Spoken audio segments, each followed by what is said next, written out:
আসসালামু আলাইকুম। কেমন আছেন সবাই? আশা করছি যে যেখানে আছেন ভালো আছেন। আমিও আলহামদুলিল্লাহ আল্লাহর রহমতে ভালো আছি। যে যেখানে আছেন সবাইকে আমন্ত্রণ জানাচ্ছি আমার আজকের ভিডিওটি দেখার জন্য। আশা করছি ভিডিওটি আপনাদের কাছে ভালো লাগবে। সকালে মেয়েটাকে স্কুলে দিয়ে আসার পথে ভাবলাম যে কিছু তরকারি লাগবে, নিয়ে যাই। যে তরকারিগুলো নিয়ে এসেছি, এখন আমি এগুলোকে কেটে কুটে ধুয়ে পরিষ্কার করে নেব। মহিলাদের জন্য বাজার করা যে কতটা কষ্টের কাজ, এটা শুধু যিনি বাজার করেন তিনি বুঝতে পারেন। তাও কিছুই করার নেই, বাঁচতে হবে, খেতে হবে, এটার জন্য বাজারও করতে হবে। যাই হোক, আমি সবগুলো কেটে কুটে ধুয়ে পরিষ্কার করে নিয়েছি। এখানে 2 ধরনের শাক নিয়েছি। আমি সবসময় 2-3 রকমের শাক একসাথে করে নিয়ে এসে তারপরে ভাজি করি, তাহলে খেতে খুব ভালো লাগে। আর মিষ্টি কুমড়া, পটল, পেঁপে, গাজর এগুলো দিয়ে আমি রুটি খাওয়ার জন্য একটা সবজি রান্না করবো। এই ছোলার ডালগুলো দিয়ে খেতে খুব ভালো লাগবে। আর চালটাকে আমি ভালোভাবে ধুয়ে 1 ঘন্টার জন্য পানিতে ভিজিয়ে রেখেছি। এতে করে ভাতগুলো খুব সুন্দর ঝরঝরে ও লম্বা লম্বা হবে। চালের মধ্যে অনেক ধরনের মেডিসিন দিয়ে সংরক্ষণ করা হয় অনেক মাসের জন্য। অনেক সময় দেখা যায় যে চাল 1 বছরের চাল আরেক বছরও বিক্রি করে। তার জন্য ভিজিয়ে রাখলে মেডিসিনগুলোও চলে যায়। এই যে আরেকটা ধোয়া দিয়ে রেডি করে নিয়েছি। এবার রান্নার জন্য চুলায় চলে আসলাম। চুলায় একটি কড়াই বসিয়ে পরিমাণ মতো তেল দিয়েছি। শাকটাকে ভাজি করে নেব। দিয়ে দিলাম পরিমাণ মতো পেঁয়াজ ও রসুন কুচি। এগুলো দিয়ে বাদামি হয়ে আসলে তারপর আমি শাকগুলোকে দিয়ে দিব। শাকটাকে কষিয়েও বাগার দেওয়া যেত, তো যাই হোক আজকে ভাবলাম যে আমি এভাবেই করি, একসাথে বাগারের উপরে কাঁচা শাকটাকে দিয়ে দেব। এই যে 2 ধরনের শাক আমি একসাথে নিয়েছি। মাঝে মধ্যে তো আমি 3 আটি বা 4 আটি শাক একসাথে নিয়ে এসে, মানে 4 রকমের শাক, তারপরে একটু ভাপ দিয়ে অর্ধেকটা ভাজি করি আর অর্ধেকটাকে ফ্রিজে রেখে দিয়ে অন্য একদিন ভাজি করে নিই। এই যে কয়েকটা কাঁচামরিচ দিয়ে দিলাম। লবণটাকে আমি এখন দিব না, শাকগুলো হাফ সিদ্ধ হয়ে আসলে একটু কমে যাবে তখন দিব, তাহলে আর লবণের পরিমাণটা বেশি হবে না। নতুন রাঁধুনিদের জন্য এটা একটা টিপস। যখনই শাক ভাজি করবেন এইরকম একটু কমে আসলে তারপরে লবণ দিয়ে দিবেন। এখন আমি লবণটা দিয়ে দেব। এই যে পরিমাণ মতো লবণ দিয়েছি, তাহলে লবণের পরিমাণ একদম পারফেক্ট থেকে যাবে। আর শাক রান্না করার সময় কখনোই চুলার কাছ থেকে দূরে যাবেন না। দূরে গেলে দেখা যায় যে শাক নিচে দা লেগে যায়, তারপরে আবার অনেক সময় বেশি সিদ্ধ হয়ে যায়। আর ঢেকেও দিবেন না, ঢেকে দিলে শাকের যে একটা মেন কালার থাকে ওই কালারটাও ঠিক থাকে না। এই যে আমি একদম চুলার সামনে দাঁড়িয়ে থেকেই শাকটাকে ভাজা ভাজা করে নামিয়ে নেব। আর যে পাত্রে শাকটা ভাজি করা হবে সেই পাত্র থেকে অবশ্যই ভাজি করার পর চেঞ্জ করে নেবেন, তাহলে শাকের কালারটা সবুজ থাকবে। আর কড়াইটার মধ্যে রেখে দিলে তাহলে দেখা যায় যে গরমে গরমেও এটা একটু লালচে ভাব হয়ে যায়। মুরগির পাখনা, গলা, পা এগুলো কষিয়ে একটা বক্সে করে ফ্রিজে রেখেছিলাম, সেটাকে এখন বের করে নিয়েছি। এগুলো দিয়ে পেঁপে দিয়ে রান্না করে নিব। আর আজকে আর কোনো মাছ বা মাংস কিছুই বের করিনি। ভাবলাম যে এগুলি খেয়ে ফেলে, যেহেতু জিনিসপত্র যে পরিমাণে দাম, একটু হিসাব করেই চলতে হবে। ভাতটাও বলক চলে এসেছে।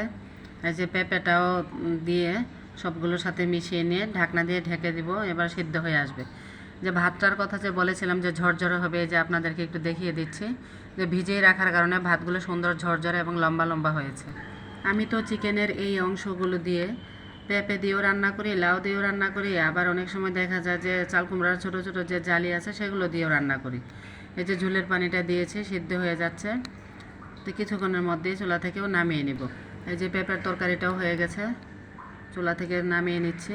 নামিয়ে একদম বাটির মধ্যে সার্ভ করে নিয়েছি।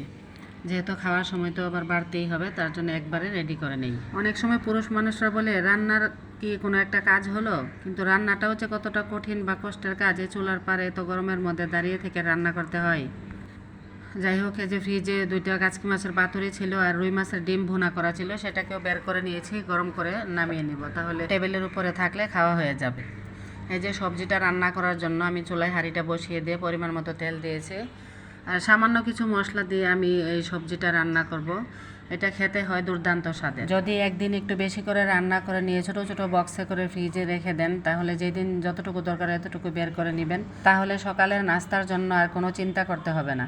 যে গ্যাস বেড়ে গিয়ে দেখুন আমার কড়াইটা পুড়ে গেছে। কয়েকদিন গ্যাস ছিল, এখন আবার 2-3 দিন যাবৎ খুবই বিরক্ত করতেছে গ্যাস। কড়াইটা থেকে ডিম ভুনাটাকে বাটিতে নিয়ে নিয়েছি। এই যে পেঁয়াজগুলো বাদামি হয়ে এসেছে, এবার দিয়ে দিলাম আমি 1 চা চামচ রসুন বাটা, 1 চা চামচ দিলাম আদা বাটা। এবার এগুলোর কাঁচা গন্ধটা চলে যাওয়া পর্যন্ত একটু ভেজে নিব। এই প্ল্যাটফর্মে আমার যতগুলো আপু আছেন সবাই খুব ভালো ভালো রান্না করেন। আমি অনেকের ভিডিওই দেখি, রান্নাগুলো তাদের খুবই সুন্দর হয়। সামান্য পানি দিয়েছি যাতে করে মশলাটা পুড়ে না যায়। হাফ চা চামচ দিয়েছি হলুদের গুঁড়া, হাফ চা চামচ দিলাম ভাজা জিরার গুঁড়া, হাফ চা চামচ দিয়েছি ধনে গুঁড়া। আর এখানে আমি শুকনো মরিচ দেবো না, তাই কাঁচামরিচ দিয়েছি। খুবই সামান্য মশলা দিয়ে আমি সবজিটা রান্না করব। আর পরিমাণ মতো লবণ দিয়েছি। এবার মশলাগুলো কষে যাওয়া পর্যন্ত অপেক্ষা করেছি।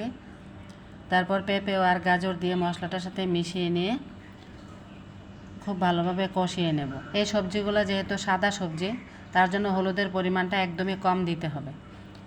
এখন ছোলার ডালটাকে দিয়ে দেবো। ছোলার ডালটা আমি হাফ সিদ্ধ করে নিয়েছি। সম্পূর্ণ সিদ্ধ করে দিলে আবার ওই সবজিগুলোর সাথে সিদ্ধ হতে হতে একদম গলে যাবে, তার জন্য হাফ সিদ্ধ করে নিয়েছি। এই যে দেখতে পাচ্ছেন ডাল ও সবজি খুব ভালোভাবে কষানো হচ্ছে। সবজিগুলো হাফ সিদ্ধ হয়ে গেলে তারপর আমি পটল আর মিষ্টি কুমড়াগুলো দিয়ে দিব। মিষ্টি কুমড়া তো একদমই নরম একটা সবজি, খুব তাড়াতাড়ি হয়ে যাবে।